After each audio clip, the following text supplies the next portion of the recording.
नमस्कार। गायत्री ज्योतिष केंद्र में आप सभी लोगों का स्वागत है। हमेशा ही आप लोगों के लिए ज्योतिष की बेहतरीन व कारगर जानकारी ही हम प्रसारित करते रहते हैं। आज भी आप लोगों के लिए एक ऐसी ही जानकारी हम लेकर आए हुए हैं। सूर्य व चंद्र ग्रह से संबंधित यदि किसी व्यक्ति को कोई किसी प्रकार का कोई ग्रह दोष है या किसी प्रकार की कोई पीड़ा है या जन्म कुंडली में सूर्य व चंद्र ग्रह की स्थिति अत्यंत कमजोर है, वह शुभ फल देने में असमर्थ है, वह अशुभ फल ही प्रदान कर रही है, तो यह उपाय रामबाण औषधि की तरह कार्य करता है। इसके साथ ही यदि जन्म कुंडली में ग्रहण दोष है, सूर्य से संबंधित ग्रहण दोष है या चंद्र से संबंधित ग्रहण दोष है, तो उस दोष को भी सदा सर्वदा हमेशा के लिए हटाने के लिए यह उपाय अचूक रामबाण औषधि की तरह कार्य करता है। सूर्य चंद्र ग्रह से संबंधित पीड़ा में ही ग्रहण दोष भी आ जाता है, क्योंकि सूर्य व चंद्र ग्रह ऐसे ग्रह माने गए हैं कि अक्सर आप किसी भी ज्योतिषी के मुख से सुनेंगे तो वह यही कहेंगे कि यदि यह दो ग्रह जन्म कुंडली में वैल स्थिति में है तो व्यक्ति का जीवन ऐसो आराम के साथ जाए, उसे किसी प्रकार का कभी कोई कष्ट, दुख, दर्द आदि नहीं रहता है, क्योंकि यह ग्रह कभी अस्त नहीं होते हैं, हमेशा बुरे ही रहते हैं और सदा मार्गी रहते हैं। अन्य ग्रह राहु केतु को छोड़कर अन्य ग्रह मार्गी और वक्री रहते हैं। राहु केतु तो हमेशा वक्री ही रहते हैं, यानी कि उल्टा चलने वाले, तो यह सीधा चलने वाले रहते हैं और व्यक्ति को भरपूर मात्रा में देते रहते हैं। तो ऐसे ग्रह यदि जन्म कुंडली में कमजोर स्थिति में है, कुफलदायी है, तो उन्हें अवश्य ही बना लेना चाहिए, अपने अनुकूल बना लेना चाहिए। तो यह उपाय अत्यंत ही कारगर सिद्ध होता है इन दो ग्रहों की पीड़ा से संबंधित। बताया गया है कि एक बड़ा दीपक ले लें, दीपक इस तरीके का कि जो कि कम से कम 24 घंटे से ज्यादा उसमें जल सके, इतना तेल उस पे आ सके।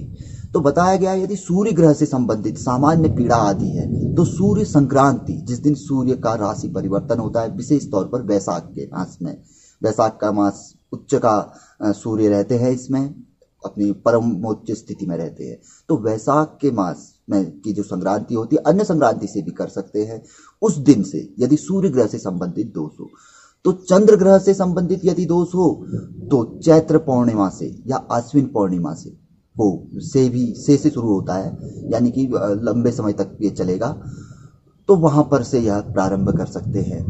दूसरा, यदि ग्रहण से संबंधित दोष है, कोई किसी व्यक्ति की जन्म कुंडली में सूर्य ग्रहण से संबंधित दोष है तो सूर्य ग्रहण के दिन से, और यदि चंद्र ग्रहण है तो चंद्र ग्रहण के दिन से यह उपाय प्रारंभ किया जाता है। हमेशा के लिए मुक्ति मिल जाएगी उपाय में जो बताया गया है। तो संक्रांति है या पौर्णमासी सामान्य दोष है तो उस दिन से अखंड दीपक, ऐसा दीपक जलाना है जो कि कभी बुझे ना, समय पे आपको जैसे ही आपको पता चल जाता है, कभी सदा बुझ सकता है, कभी कोई हवा आदि आ गई या किसी कारणवश, तो तुरंत ही जला लेना है। तो इसको नियमित तौर पर इस दिन से प्रारंभ करना है और कंटिन्यू जलाना है। चंद्र ग्रह से संबंधित दोषों में घी के इस्तेमाल कर सकते हैं, नहीं तो कोई भी तेल का इस्तेमाल कर सकते हैं। सूर्य ग्रह से संबंधित पीड़ा में किसी भी तेल का इस्तेमाल कर सकते हैं। तो कंटिन्यू यहां से प्रारंभ कर देना है और 1 वर्ष तक, जैसे इस संक्रांति वैशाख संक्रांति से शुरू किया है तो अगली वैशाख संक्रांति तक इसको कंटिन्यू जलाना है और ठीक उसी दिन संक्रांति के दिन इसे नजदीक के किसी शिव मंदिर में ले जाना है, वहां पर पूजा अर्चना आदि करनी है और वहां पर प्रज्वलित कर करके वहां पर को भी जला देना है और छोड़ के आ जाना है। ऐसा ही चंद्र ग्रह से संबंधित पीड़ा में पौर्णमासी, किसी भी पौर्णमासी से शुरू करें, आप चैत्र पौर्णमासी से शुरू करें या आश्विन पौर्णमासी से शुरू करें, वर्ष भर कंटिन्यू अपने मंदिर स्थल पर, पवित्र स्थल पर इसको कंटिन्यू जलाने का प्रयास करें ताकि ये कभी बुझे ही ना। और कभी कभार बुझ सकता है, इसमें कोई वो दो राय नहीं, तो उसको तुरंत ही प्रज्वलित कर लेना है जैसी अपनी नजर पड़े। अब बात आई ग्रहण की। ग्रहण में, क्योंकि ग्रहण तो बड़ा दोष माना गया है, तो सूर्य ग्रहण के दिन से अगले सूर्य ग्रहण तक कंटिन्यू ही जलाना है और चंद्र ग्रहण के से जिस दिन से प्रारंभ करेंगे अगले चंद्र ग्रहण तक, भले वो 2 वर्ष में क्यों ना पड़े, कंटिन्यू जलाना है। तो इस तरीके से, और अंत में जिस दिन जैसे सूर्य ग्रहण पड़ा, चंद्र ग्रहण पड़ा या चंद्र पौर्णमासी आई या संक्रांति आई, उस दिन इसे शिव मंदिर में, सीधे सीधे शिव मंदिर में अनंत अंत वहां पर को आप इसको प्रज्वलित करें, पूजा पाठ अर्चना जो अपने सामर्थ्य अनुसार होता है वो चीज करें और इसको प्रज्वलित करके छोड़ दिया है। आप इस अवधि में ही, प्रारंभ करने की अवधि में ही देख लेंगे कि आपको इसका क्या चमत्कारिक परिणाम प्राप्त होगा। और जब पूजा इसका आप समापन कर लेंगे तो समझ लीजिए कि इस दोष से हमेशा के लिए मुक्ति हो गई। कितने ही खराब स्थिति में क्यों ना हो, वो कभी खराब फल नहीं देंगे। हो सकता है उस भाव से क्या अन्य भाव से संबंधित भी आपको शुभ फल प्रदान करें, और जिन चीजों के कारक हैं वो चीज आपको अवश्य ही देंगे। ग्रहण दोष होगा तो हमेशा के लिए हट जाएगा। जो चीजें आज तक ग्रहण ने रोकी हुई है वो चीजें प्राप्त होनी शुरू हो जाएगी। तो यह बहुत अच्छा उपाय है। ज्योतिष शास्त्र में अक्सर हमारे पास प्रतिदिन फोन आते हैं, लोग पूछते रहते हैं, ढेर सारे उपाय हम बताते रहते हैं उनकी जन्म पत्रिका देखने के पश्चात। तो यह उपाय भी हम कईयों को बताते हैं, तो बहुत अच्छा उपाय है, लोगों को बहुत चमत्कारी इसका असर हुआ है। तो आप इस आजमा सकते हैं, और पसंद आए तो आगे बढ़ाकर इसे अवश्य ही शेयर करें।